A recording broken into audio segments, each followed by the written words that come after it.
we are being told that being born in a ghetto, you are a criminal by default.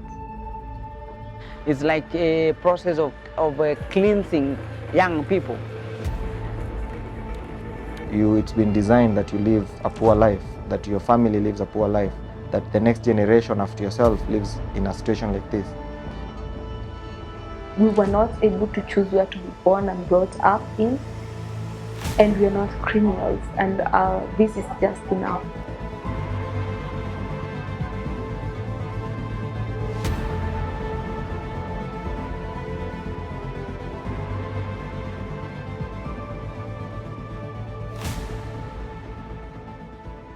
We have insecurity from the police officers. At night they come from 7 p.m. They come, they beat everyone on the road. They were beating people, they were entering even the shops, the clubs, the hotels, beating people. And they've killed a lot of young men here in Mlango Kubwa. We've lost, I think, around 70 young men from 2017 to this year, 2020. And they are still killing. They'll come, they'll get you from your house, and they'll kill you. Maybe I'll talk about it today. Tomorrow my brother will be targeted because I spoke about it. So when my husband was killed, I decided to talk about, by the help of my family and the family of my husband. So we tried to pursue justice. I was 8 months pregnant, 2 weeks, 8 months, 2 weeks pregnant. But I have to save my community. We can't live this kind of life forever. I want my baby to have a good life here in the ghetto, to live freely. She can move wherever she wants.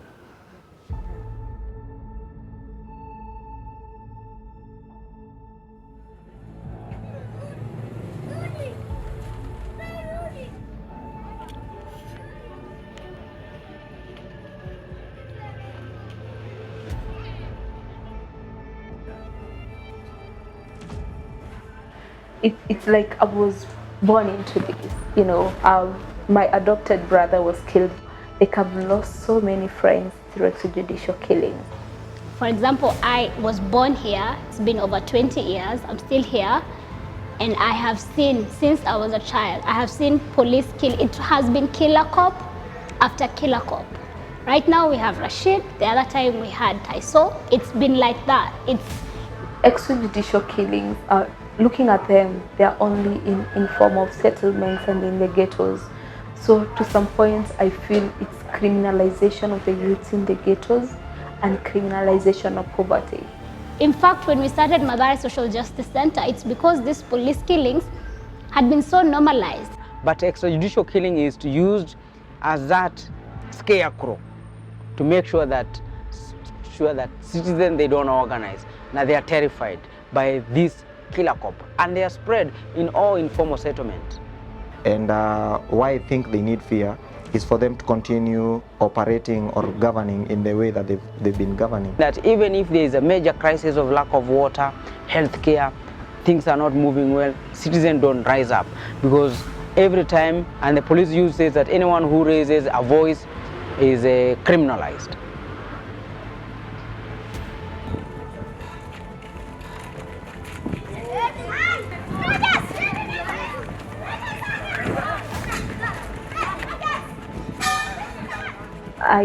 I realized that lamenting in the house, getting mad and all that was not enough.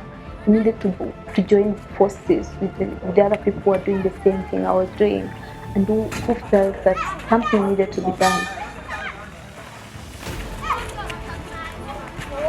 We reach out to women who have lost their sons. We just want to explain to them that if you don't come out and speak, then again, it's not your son, maybe, but your neighbor's son, your son's best friend will be the one getting shot tomorrow.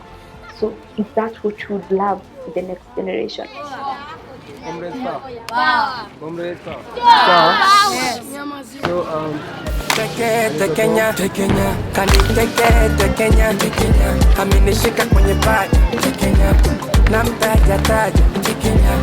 teke tekenya, kani teke tekenya, ulinigusa kwenye kwako, yani mara huko mara hapa, kamini tekenya tekenya katoto, kamini tekenya tekenya katoto, kani tekenya katoto, Mani boy tekenya katoto, nikika tekenya kana tekenyeka, yani kana cheka cheka, kamini tekenya kana vitetemesha, wamekitonga sekenke na sereleka. Mikono juu kana mabavu, upepo suku mangalao, ukizungusha mama na pagao, adibiri kalamu. I like to think that the constitution or the law, or even better put, the rule of law, is the only option we have as poor people. At MSJC can serve as a very good example that we decided to reclaim the right to life, to claim the rights of an arrested person and the right to access justice as guaranteed to us under the Constitution of Kenya. And we started doing that through documentation of any violation that relates to those rights. And then we realized there are more issues than extrajudicial executions, and they're all tied around the issue of social justice. We were very particular about calling it social justice movement. What is social justice? Right to food, right to water, right to life, housing, healthcare, education, all these rights that we are deprived of as communities living in informal settlements, which are our inherent rights as long as we are human beings.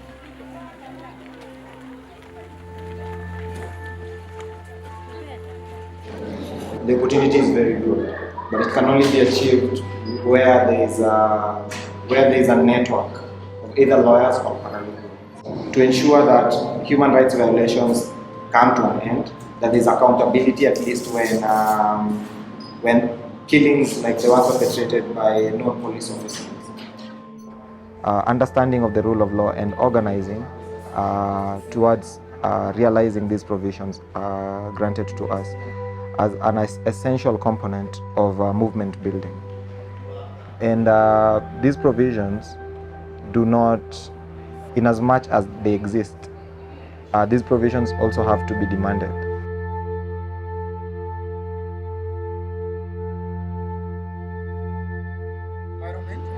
Right to health and medical care, right to education, right to clean water and sanitation, right to housing. We say in Swahili, kidole moja hakiui chao. One finger cannot smash the lice. In the same sense, one human rights defender cannot bring a change to the volatile human rights situation we are in. And we're trying very hard to bring everyone on board, not just youth groups, also the mothers, just the whole community. Let's form justice centers, let's consolidate our efforts, and let's have a bigger voice together. And so far, that kind of work is what has brought an emergence to the movement as it is right now. The work of one justice center has now brought in, as you heard, 30 community justice centers. Our main language of organizing is unity. That is where our power lies. But now we have voices. Maybe hope as the movement spread in the urban area and the rural area, maybe we'll be able to rescue the failed democratic transition and be able to reform the police service and have an accountable police service that can help us to change this country to be a country founded on social justice and human rights. Anything that has to do with your social life. How do you live your social life in the community? As a young human rights defender, seeing other people believing in our own cause was such a motivation. And I still see Peace Brigades International as a huge motivation personally. That they were there in 2015 when we started, and they've been part of the journey. With all the problems we've had, I'd say PBI has taken a huge role in developing the concept and even the ideas that have been able to give us what we now have as the social justice movement. In terms of giving us protective accompaniment when we are going to police stations. And PBI does not just come there as PBI. They come there as members of the international community coming to follow up on a case of human rights violation and accompanying a human rights defender who's following up on this issue.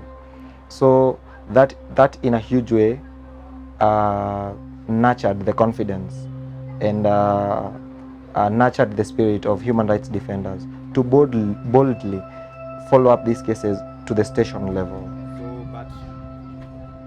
I have felt deeply honored to meet with the human rights defenders working on police killings.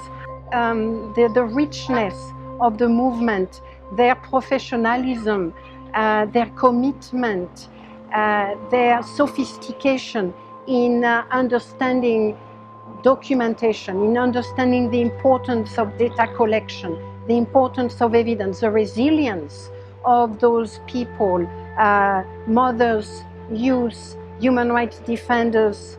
I mean, that's incredibly impressive, and it gives me hope.